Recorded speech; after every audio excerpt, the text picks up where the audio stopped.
भारतीय कुश्ती संघ के पूर्व अध्यक्ष, जिन पर महिला पहलवानों से यौन शोषण के आरोप लगे थे, जिनकी गिरफ्तारी की मांग पर वर्ष 2023 में दिल्ली का जंतर मंतर पहलवानों के आंदोलन का अखाड़ा बन गया था, जहां तब पहलवानों के मन से राजनीति के बड़े बड़े दांव पेच लगाए जा रहे थे।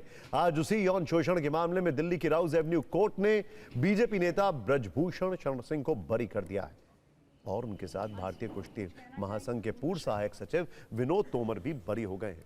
कोर्ट ने 6 महिला पहलवानों से यौन शोषण के आरोप में ब्रजभूषण शरण सिंह को बरी करने का फैसला सबूतों के अभाव में दिया। कोर्ट के अनुसार जो साक्ष्य पेश किए गए हैं वो आरोपों को साबित करने के लिए काफी नहीं थे। ब्रजभूषण शरण सिंह के वकील के अनुसार अदालत ने शिकायतों और गवाहियों में विरोधाभास की बात भी मानी।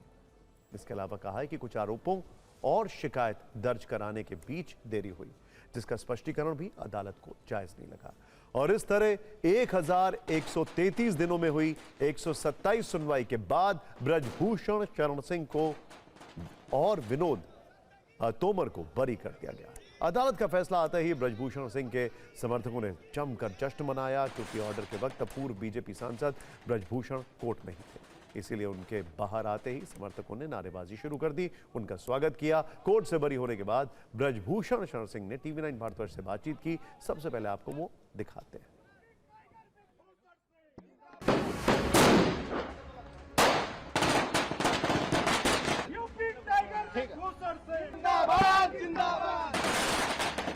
देखिए, लड़ाई के बाद जब विजय मिलती है तो बड़ा आनंद आता है। संघर्ष के बाद जब लक्ष्य की पूर्ति होती है तो बड़ा मजा आता है। मुझे भी मजा आ रहा है। मेरे पहले दिन की कही हुई बात आज सत्य साबित हुई। तो साजिश का जो सबूतों के अभाव में आपको बरी किया गया है, जो सबूतों के अभाव में नहीं, मुझे बाइज्जत बरी किया गया। बाइज्जत बरी नहीं, सबूतों के अभाव में बरी दूसरा होता है और बाइज्जत बरी दूसरा होता है। जो ओलंपियंस थे, जो खिलाड़ी थे, आप पर आरोप लगा रहे थे, अब उनको कैसे देखते हैं? उनकी जो बातें थी, जो आरोप थे, पूरी तरीके से झूठे साबित हुए। अच्छा होगा कि अब आप उन्हीं से बात करिए इस विषय में कि उनको क्या फील हो रहा है। तमाम लोग मेडल बहाने के लिए गए थे, उनसे बात करिए। तमाम बड़े बड़े लोग उनके साथ थे, उनसे बात करिए कि उनको क्या फील हो रहा है। मुझे तो गुड फील हो रहा है। राजनीतिक पार्टियां भी इसमें शामिल हुई थी जंतर मंतर पर, उनके साथ तमाम लोग, एक दो लोगों को छोड़ करके आपके विरोध में थे। कोई फांसी की मांग कर रहा था, कोई कुछ। अब उन विरोधियों को क्या कहेंगे इस पूरी जीत पर आप? उनकी साजिश नाकाम हुई और आज जो विरोधी पार्टी है, इनकी तो कोई हैसियत ही नहीं रह गई है। ना खेल का नुकसान होने दिया जाएगा, ना हमारा नुकसान होगा। हमारा कोई नुकसान नहीं हुआ है। हमारे बेटे सांसद बन गए। अदालत के फैसले के बाद ब्रजभूषण शरण सिंह पर लगे यौन शोषण वाले सभी आरोप फिलहाल एक ही दांव में चित हो गए, लेकिन महिला पहलवानों ने अब भी कानून का अखाड़ा नहीं छोड़ा है।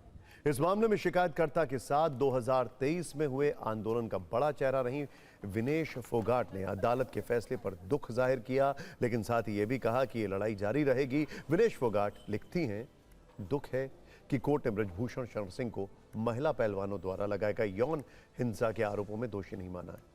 उन्होंने आरोप लगाया कि पहले दिन से ही सारा तंत्र, सरकार और यह सिस्टम ब्रजभूषण को बचाने के लिए लगा हुआ है।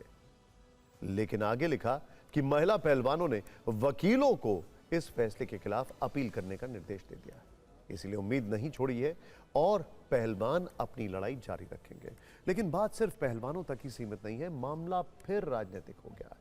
प्रियंका गांधी से लेकर अरविंद केजरीवाल तक विपक्ष के तमाम नेताओं ने फैसले पर सवाल उठाए हैं, जबकि बीजेपी सांसद और ब्रजभूषण सिंह के बेटे का कहना है कि सच की जीत हुई।